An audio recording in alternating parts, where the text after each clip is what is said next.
Good morning, chapter 3, day 3, part 3, whatever, 3.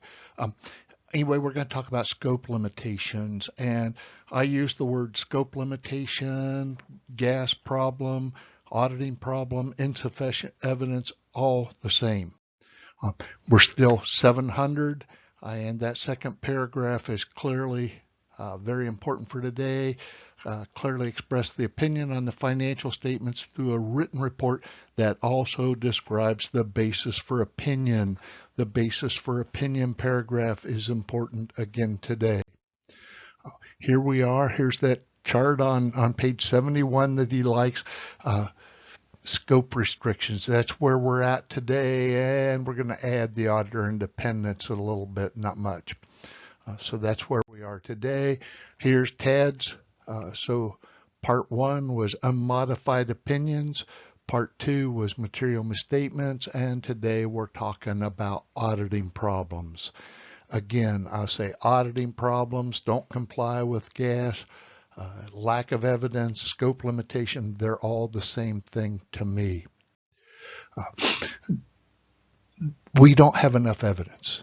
If we have sufficient appropriate evidence, we don't have a problem. Right? But we've got an evidence issue.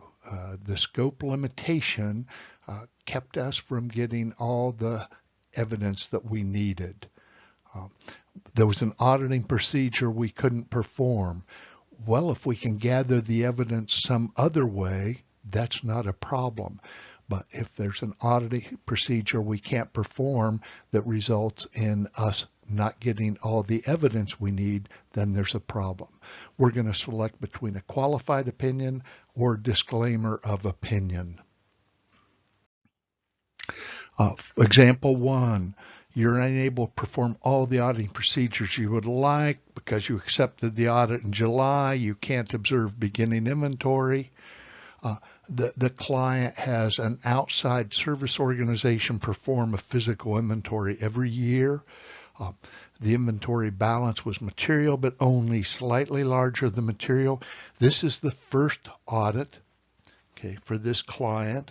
It's a little town like San Luis Obispo. The audit partner, the banker, and the owner of the company all sat down. Everybody's aware of this. So the company's had a loan from the bank for many, many years. That loan's getting bigger and bigger as the company grows and grows. And the bank says, now we need audited financial statements. Everybody understands that this first audit, we won't be able to observe beginning inventory. The banker's comfortable, the client's comfortable, the auditor's comfortable. And inventory it's material, beginning inventory is material, but barely material. Okay. So hopefully you can see that if we can't audit beginning inventory, we have a problem auditing cost of goods sold. Okay. Did we audit? Yeah, almost. In our opinion, do the financial statements present well? Everything except we're not sure about beginning inventory. Did we conduct our audits in accordance? Almost. We were supposed to observe beginning inventory, and we couldn't do that. We believe that our evidence, except for beginning inventory, is sufficient and appropriate. We have reasonable assurance the financial statements are, except for that beginning inventory situation. So we're going to issue a qualified opinion. First paragraph is unchanged in our opinion, except for the possible effects. Possible is a big word. Except for that, the financial statements present fairly in all material respects. Just like yesterday, we've got our standard basis for opinion paragraph down here, but we're going to have to explain why we're qualifying our opinion. So that's no different than yesterday. If we modify our opinion, we have to explain why in the basis for opinion paragraph. Notice qualify except for the possible effects. Now, yesterday when we were talking about material misstatements, we had identified a material misstatement. So it said, in our opinion, except for the effects of that material misstatement. Today, we don't know. Inventory, beginning inventory may be fairly presented. We don't know whether it's fairly presented or not. So we say, in our opinion, except for the possible effects. Spend some time and see why that word possible is so important. If for no other reason, that's the only way I can tell whether you know it's qualified because of a scope problem or qualified because of a material misstatement. So it's real important in this class for the test. Okay. Similar situation, you're unable to perform all the auditing procedures you'd like. You accepted the engagement in July. You can't observe beginning inventory. Only this time it's very material. The client hasn't taken a physical inventory for many, many years, and nobody's talked to the bank about this. So hopefully you can see I'm trying to describe a situation that's more serious than the previous situation. You have to play with me on this. So we'll look here. Oh, now same scenario, except now if we say threshold of materiality is 15, whoa, this is very material. So in this case, I'm trying to lead you to a disclaimer of opinion. Now, you have to play the game. Sometimes the difference between a qualified and a disclaimer is simply the situation's worse. So if you see two similar problems and one's worse than the other, I'm probably trying to have the less severe be qualified, the more severe be a disclaimer. Hasn't been a problem in the past. There's no reason for it to be a problem, but you have to play the game. We're going to say in this case, no, we were unable to audit the financial statements. No, we weren't unable to conduct our audit in accordance with. No, we don't have. Okay. So, and no, we don't have reasonable assurance. So we're going to make major changes here, and let's go through. Disclaimer, we were engaged to audit. So this is the only situation where we changed this first paragraph. We were engaged to audit. Then, we do not express an opinion on the financial statements because of the significance of the matter. With two things here, whenever we modify the opinion, well, this isn't really an opinion because we're not expressing an opinion. But whenever we modify this paragraph, we have to have a basis for. So here we go. We were unable to.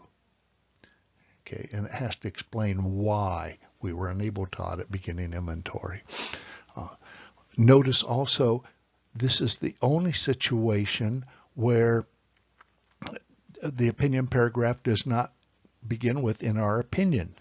In all the other situations, we were expressing an opinion. So it always started out "in our opinion." But here we do not express an opinion because we're disclaiming an opinion.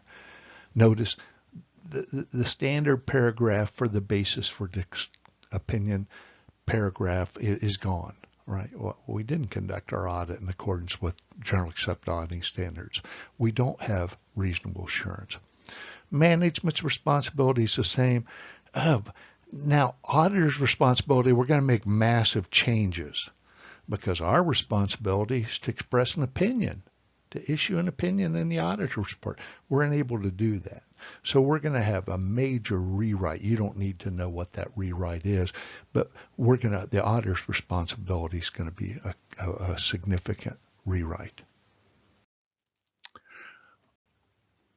The ultimate scope limitation. So independence is a disclaimer of opinion.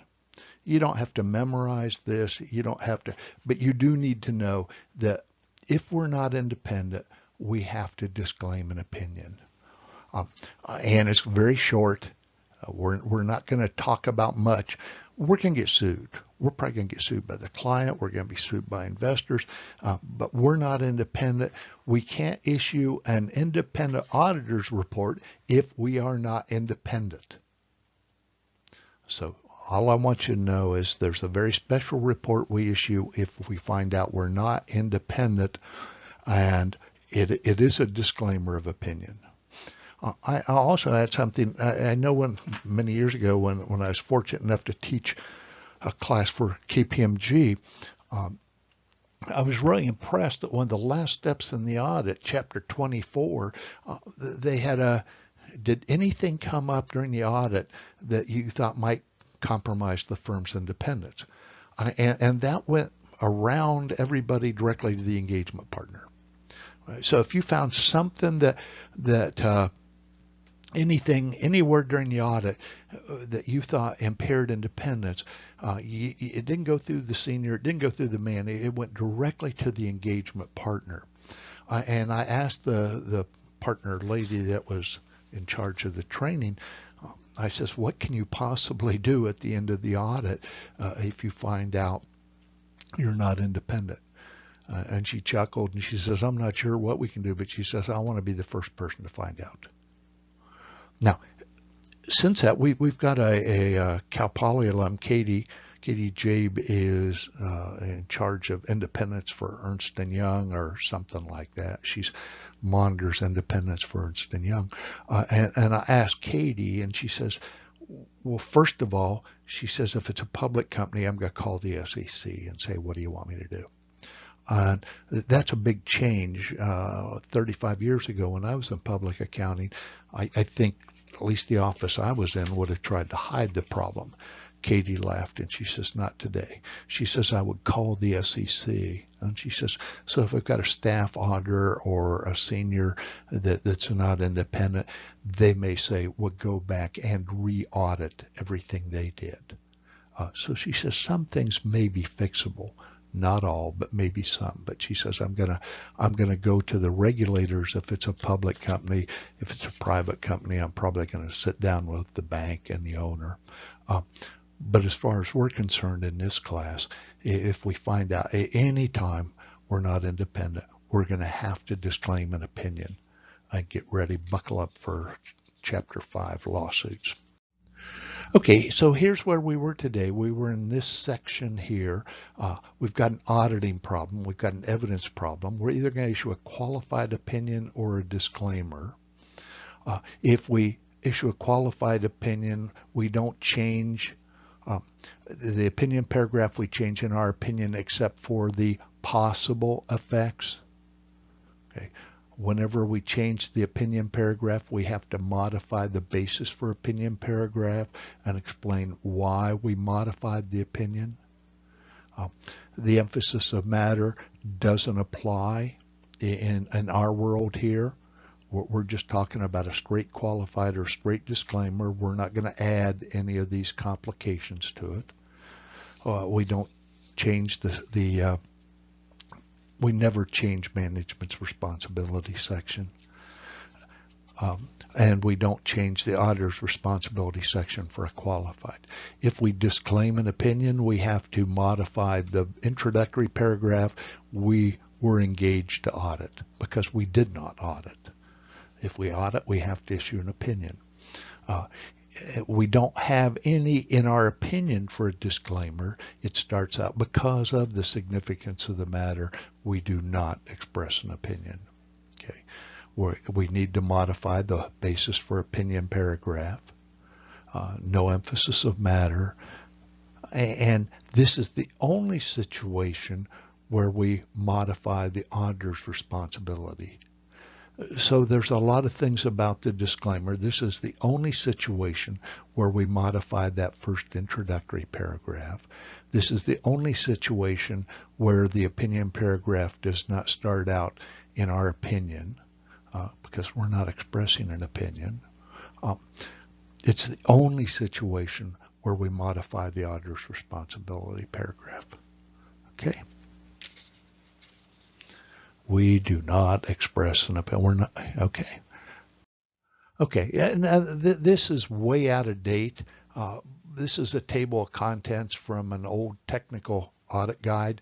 And all I want to say is we've covered, 4 or 5 different audit reports here.